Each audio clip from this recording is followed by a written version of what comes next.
Most people believe that building wealth starts when you start earning more money, but that's not true. Building wealth starts with how you manage what you already earn. Even if your salary isn't huge, the way you plan, spend, and invest it can create long-term wealth. The first thing to understand is that wealth isn't about looking rich. It's about building assets that grow over time and give you financial freedom. So if you're living paycheck to paycheck or feel like your salary disappears the moment it lands, this video is definitely for you. Let's start with the basics, the 50-30-20th rule. This is a simple budgeting guideline where 50% of your salary goes to needs, 30% to wants, and 20% to savings or investments. But depending on your situation, you can tweak this. If your rent and bills already take up 60%, then reduce wants to 20% and still commit 20% to building your future. That's non-negotiable. The biggest trap is thinking you'll save what's left over after spending. Flip the script, save first, then spend what's left. Even if you can only put away our $500 a month, it matters.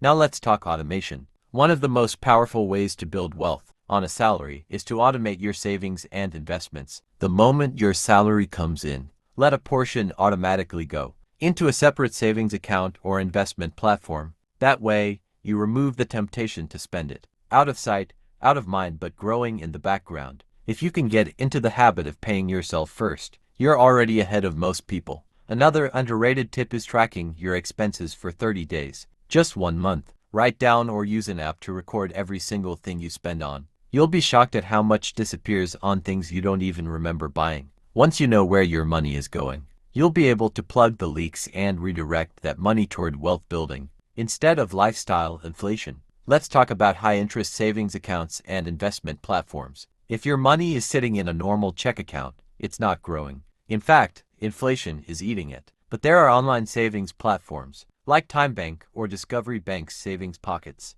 that offer decent interest rates. Even better, once you have at least our 500 to our 100 saved, consider putting it into a low-risk investment platform like EC Equities or Satrix. You don't need to be an expert to start, you just need consistency. Now here's where things get real. If your job doesn't allow much room to save, consider creating a small side hustle that's dedicated to wealth building. The rule is simple: any income that's not your salary must go straight into your investment or savings account. It could be tutoring, selling digital products, doing makeup, or offering social media services. Lastly, stay patient. Building wealth on a salary is not fast or flashy. It's quiet, it's consistent, and it works. You won't feel like a millionaire overnight.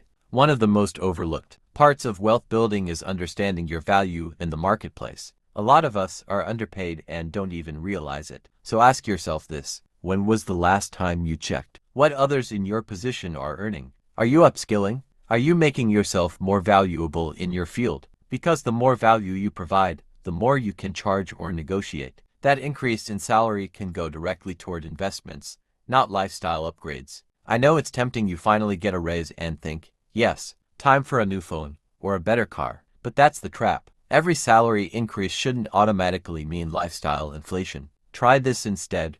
Pretend you never got that raise. Keep living on your old salary and direct the difference into an index fund or tax-free savings account. You'll be shocked at how quickly that money grows, and the best part is, you didn't have to cut back to do it. You simply didn't upgrade for the sake of appearances. Understand good debt versus bad debt. Wealthy people use debt to build assets. Broke people use it to buy liabilities. That doesn't mean you should take on loans recklessly, but rather learn how to use financial tools wisely. For example, using credit for education that can increase your earning power is very different from using it to buy designer sneakers. One builds you, the other drains you. Let's talk about investing a bit more. Many people think investing is only for the rich, but that's a myth. The earlier you start, the more time your money has to grow through compound interest. Start small. Even our TOO, a month into a low-risk ETF like the Satrix Top 40 can be a game changer. Over time, the growth adds up. And platforms like EC Equities let you invest with as little as our 5 no excuses. Wealthy people read. They watch what's happening in the economy. They follow interest rate changes. They understand tax-free investment vehicles. They know how much their money is earning. If you're serious about building wealth, you need to become financially literate. That doesn't mean you have to become a stockbroker, but it does mean knowing how compound interest works, how to read a payslip, and how to plan for retirement. And don't forget about your network. The people around you influence your relationship with money. If everyone around you is spending recklessly, making poor financial choices, and mocking your discipline, it becomes harder to stick to your goals. Try to find a few people who are also trying to build something real. Talk about money openly. One of the best things you can do for your future self is build an emergency fund. This protects your wealth from being wiped out by one bad month.